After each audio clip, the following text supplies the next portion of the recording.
Virus cases hit 15 as Tufton Defense COVID crews docking. Health Minister insists that medical team carried out due diligence in granting landing privileges. With Jamaica novel coronavirus infection now at 15, concerns are being raised as to whether local authorities were prudent in granting cruise ship Costa Luminosa landing privilege on February 28.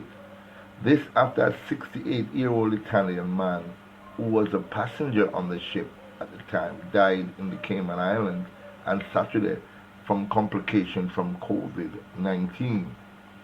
The cause of death was bilateral intestinal pneumonia, which acute respiratory distress syndrome.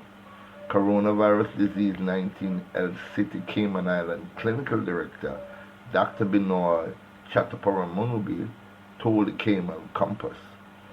He was taken to the eastern facility of the cruise ship Costa Luminosa for urgent cardiac care a day after the ship docked at the Jamaican port of Ocho Rios, St. Anne.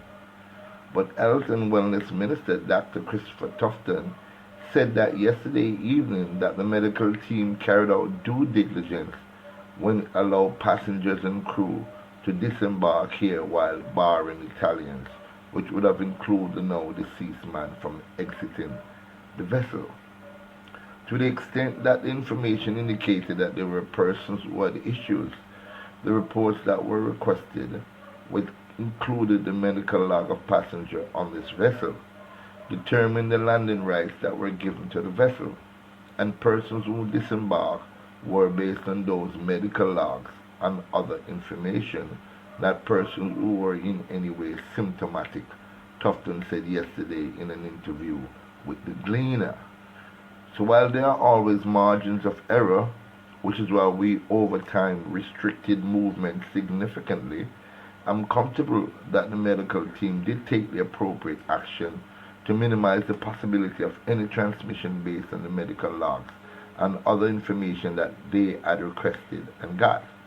Given an update on COVID-19 in Jamaica, Tufton said that just over a dozen individuals were quarantined in relation to an employee of the United States Embassy in Kingston, who was declared Jamaica's second imported case of the novel coronavirus. However, that number of quarantined persons has since expanded. Initially, we had quarantined 15 persons because those were considered the primary initial source of contact, based on the discussion with the individual who was affected, but then beyond that, you have to filter out more. So it's hard to give a definitive number, but it would be multiple, he said. The Health and Wellness Minister also said that some individuals who arrived on the flight from the United Kingdom with the second patient on March 7 have self-identified. Tufton also sought to clarify that the ministry does not report preliminary results for those who have been tested, dispelling claims that the ministry was withholding test results from the public. We respond to the period when we get the test. There is a lag time between the lab during the test, the preliminary test, then the confirmatory test. We do not report preliminary tests. Somehow news gets out when the preliminary tests are out. Sometimes persons assume that the preliminary test is the confirmatory test, he said. We cannot in public health release preliminary tests. There are gaps in terms of hours sometimes between the preliminary and confirmatory tests. As soon as we get the results, it takes an hour or so because we have to consult, discuss, develop the release, but we are very deliberate to release when we get it, he added. Not counting preliminary positive, Jamaican confirmed 2 more cases of COVID-19 on Sunday, bringing the total number of cases to 15.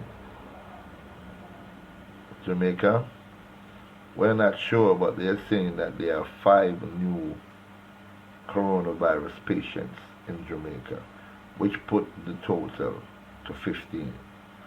May God help us all. Thank you all for listening, and I do hope you can have a safe day.